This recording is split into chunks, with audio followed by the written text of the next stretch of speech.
I'm happy with where it's at.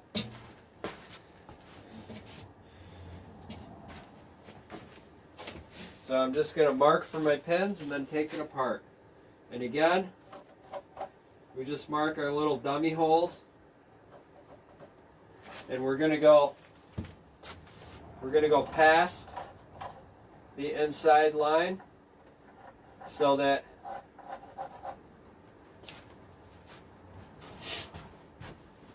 we get pressure against the sides. As I explained, oh, this one's tight, I forgot. I should have a rubber mallet for this. See, it really helps to have a decent cart to work on, something where even if something's falling, it can fall against it and not make a huge mess. Okay, so we're going to go past that line.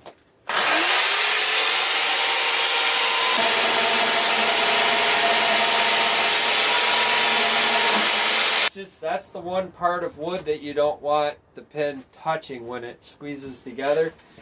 The side, you want to overlap that line so the pin is touching up here and pushing against this back, so it creates that force. Now when we cut our back, we're going to cut a ramp. We're cutting into it. We're not cutting straight, because the more likelihood you have of supporting that pin, and here, the more surface area you cover, if you get that slope right, you get your pin in there and it pushes against all of that, it's less likely to crack here if it's pushing in the middle. You're distributing the load.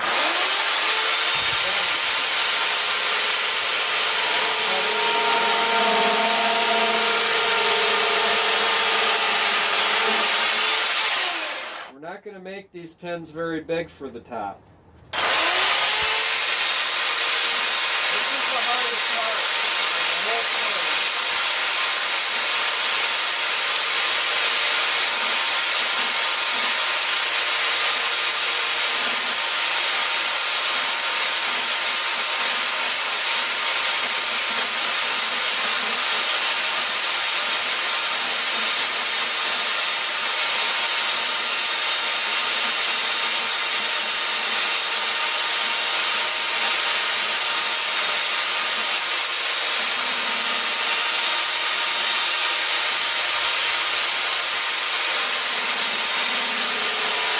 This is the hardest part of the whole thing. Okay, so this is the hardest part of building this entire piece. If you guys need to make plunge, if you need to drill holes, whatever, to get that notch cut out, go ahead and do it. I'm just doing it the way that I do it, but figure it out. You can use chisels. If you can get that loose in there, pop it up from the bottom because it's a wedge shape.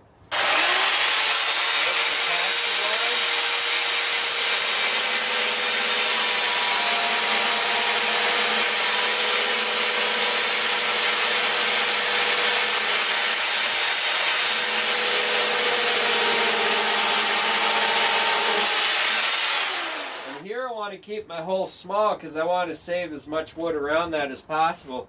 So there, even if I was smart, I would drill it and then cut it out with a chisel, but I'm just being risky now.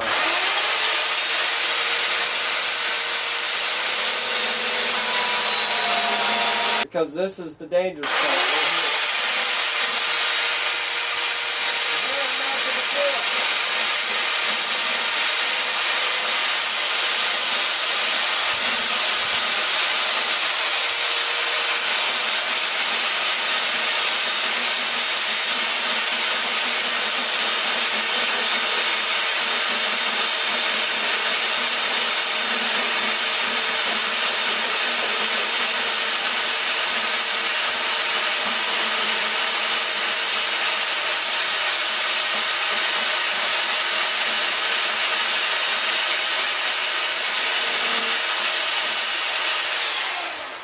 See there, I got smart and I got my dang leg out of the way.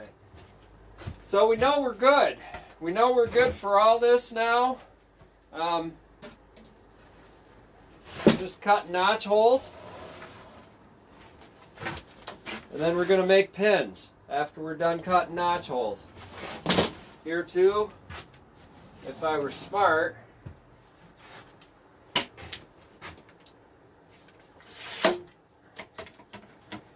I'd bolt them together so they don't move all over the place. That's the smart thing to do.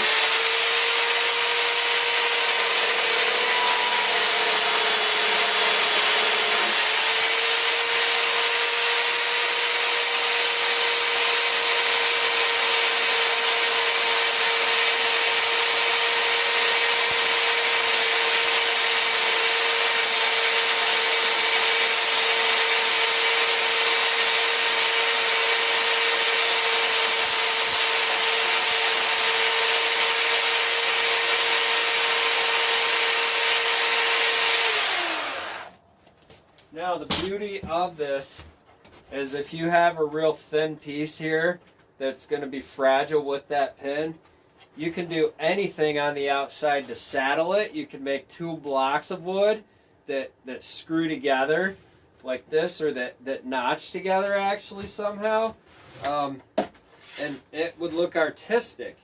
You could actually make it look artistic as part of the design of the bench. That's how I work. That's the basis I work from is form and function. The fashion comes out of the form and the function. And the looks of it is mostly to make it work right.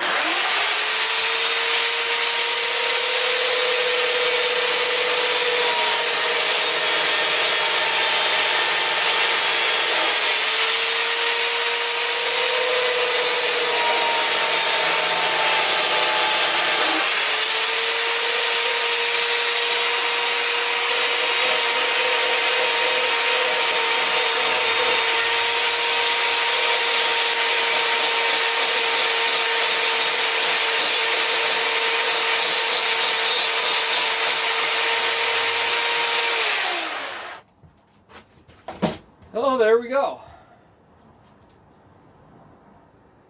There is our little notchy holes. And we tapered them in. This one's not perfect taper, but it's passed enough. The side's going to be pretty straight to that. So I'm going to cut pins out of this piece. And as far as wood type, it's not really important what type of wood you use as far as I'm concerned.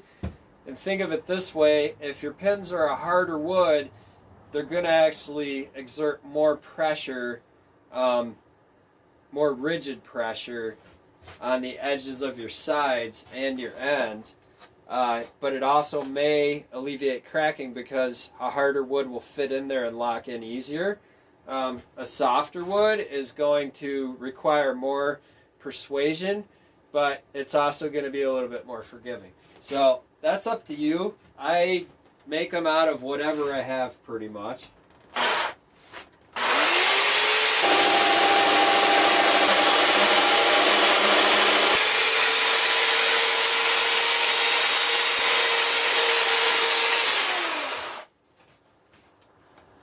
And then I'm just going to cut them this way, and then I'm going to cut the ends off.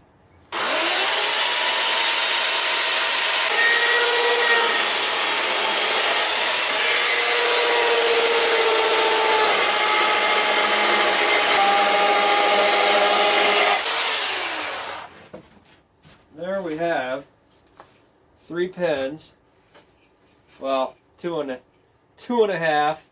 I could even cut these 2 in half, because that's actually this head is almost big enough.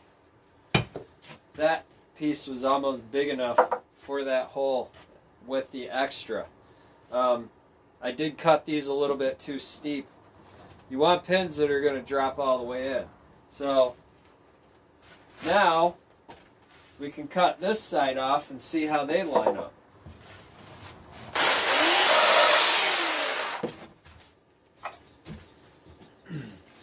These are more appropriately sized. You just want it so when it pushes in here, it's pushing against that side. You want it to go down and in enough. And see, even there, that one's a little wide. I got to trim it down. But yeah, your pins don't have to be real exact. I mean, they just have to fit in there.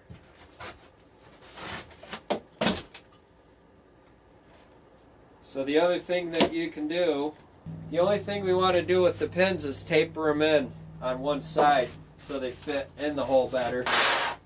You want them to fit in the hole a lot better.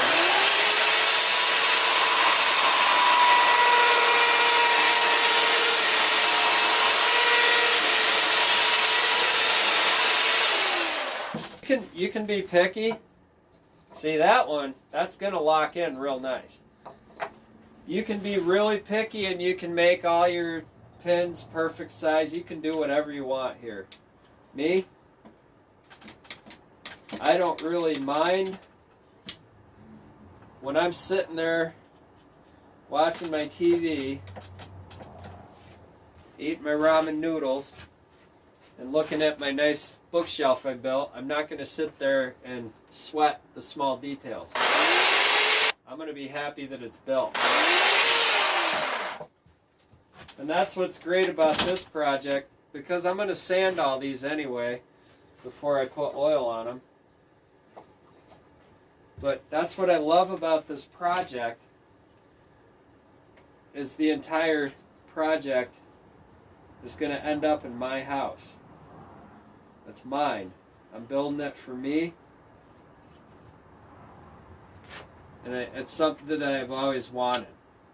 You know, I've built shelves before, quick sloppy ones, but I've never actually had a nice finished set of shelves for myself to use in my apartment.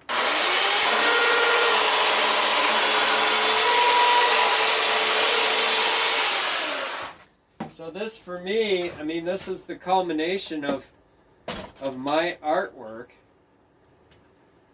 For me, I mean, it's my artwork made for me and my home.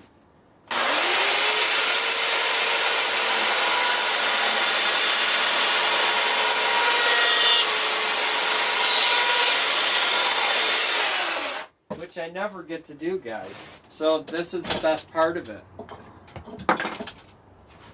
Is I'm showing you how to do it while I'm making me something nice. That's the whole cool thing of this process.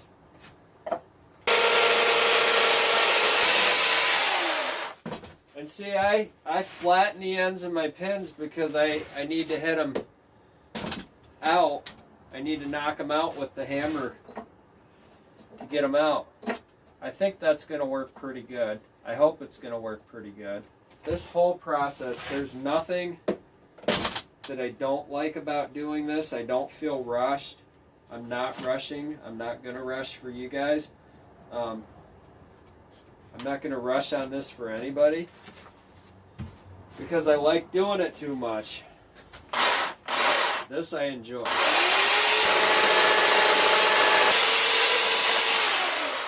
In all my years of carving and woodworking too, I've come to not enjoy it at times. When you're doing it for a living, you don't enjoy it. You got to find something that you can do for a living that's enjoyable to do as a living. I like chasing money for a living, like literally looking at dollar signs and chasing them down. And I'm not in the stock market.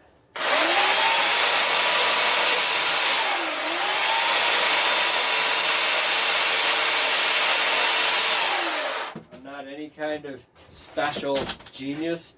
You know, taxi, like the taxi driver.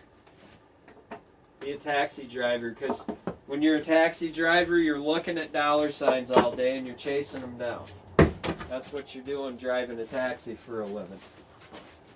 That's enjoyable because you're out. You're out driving around doing deliveries. That's what I do. I subcontract deliveries and totally enjoy that kind of work. So these pins are nice and full. These ones not so much. I'm going to set these. But you need to find something. You need to find work that you can do even when you're sick of doing it. Carving was not that for me. For me, doing carving and doing stonework, I mean, I like stonework. I like hustling stonework. Like doing big jobs and working real fast and machinery and chaos. That's cool to me. Because I'm good at it. I got good at it over the years, but it took a lot to get good at it. Yeah, I think that goes that way.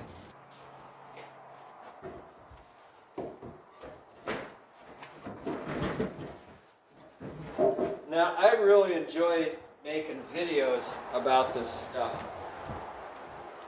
for you guys. If you don't feel like watching, I enjoyed making this video. I don't care who watches it, who doesn't. I made the video. I'm having fun doing this project. I'm talking about it. If I'm talking to myself, so what? I do thank those of you who watch and subscribe. It really helps. It helps me know that all that effort of making the videos, learning how to talk to a camera, learning, teaching myself how to try solving problems for people that aren't right there in front of me for me to talk to and help them. There's a lot that goes into video making. A lot of energy and time is put into it. And, with you guys supporting me by subscribing and viewing and liking or not liking whatever input, Input is important. I think we're this way. Here is where I think I put the lump up front. And you're seeing how this is going together. It's pretty simple, right? Yeah, you see, I'm just kind of throwing it in. Throwing it all together. Not being real super picky about nothing. You get that one in. Then you can start walking these and you get that bottom one in. Start walking these in. And hope that you got them all the right way. Because that's where the difficulty is going to play part. And now, you can always use one of these too. Just don't hit it so hard that you crack your wood.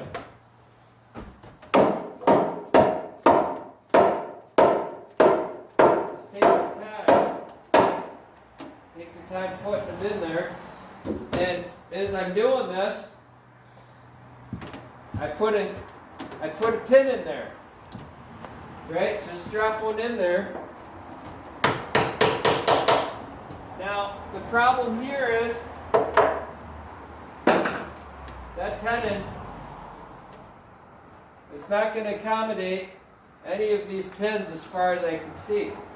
So, I'm going to have to go back and recut that again to open it up. Maybe I can do it right here. I'm just putting it together. I'm dry fitting it for you guys to see. Put a pin in one side, then when you go banging on it.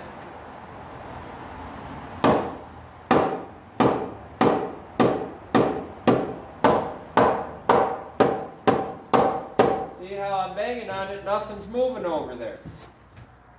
Makes sense, right?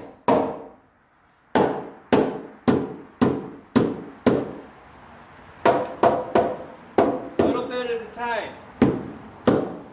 Don't have to go all wailing on it with He-Man muscles, it's not going to get you anywhere. It doesn't take a whole lot. It's little taps get you a lot farther, a lot more persuasion. So I'm tightening up the bottom first. Now this end is starting to crack over here, so I got to be real careful. The middle of that tendon is wanting to blow out. So this is where you just take your time and you walk them all and you equalize the pressure. That's the whole point of this thing.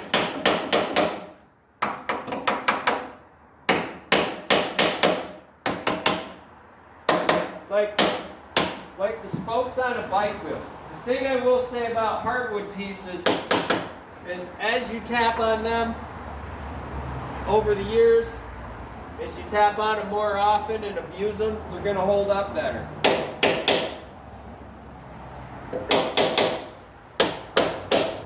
We got that one to go down, we're okay for now. It's holding it together. Oh my goodness. I love it, guys. There she is. That was my dream.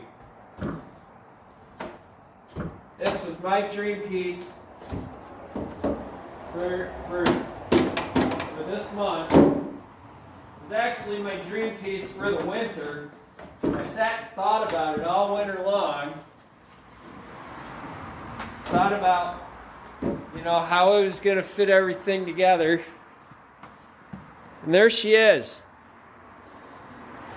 I'm pretty dang happy. That's going to look nice, man. When I get some varnish, let me take the phone off of here. When I get some, I'm going to take the bark off. All the bark's coming off because it's shot. If I could keep the, I don't know if I would though, because bark's dirty. It collects dirt. I like smooth, but I love the look. There's all our pins in there. That top piece, yeah, I could wedge it. I could pin it. I could do whatever with it. Probably will just stab some wedges under it and saw them with a handsaw when it's finished. But man, oh man, I think it's cool, guys. We're gonna show you this when it's all finished and said and done. But there's my shelf. I mean, I'm so happy because I got a place for all my DVDs now. I got a place for stuff to go, and I can have a couple of my finished carvings and my own home sitting on top of that. I don't have space for a lot of stuff. I have a very small house, very small apartment in a building.